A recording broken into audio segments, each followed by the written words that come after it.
Ei kommenteeri, poisid. Töötame.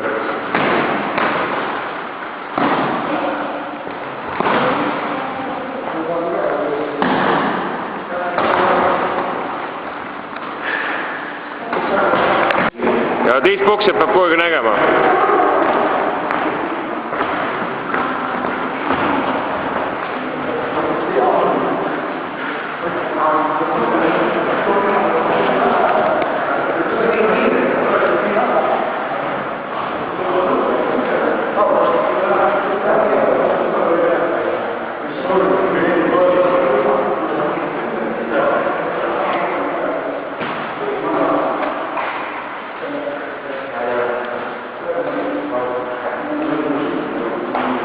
Ideaalne sukeldumine on siis, kui riivab juukseid natuke.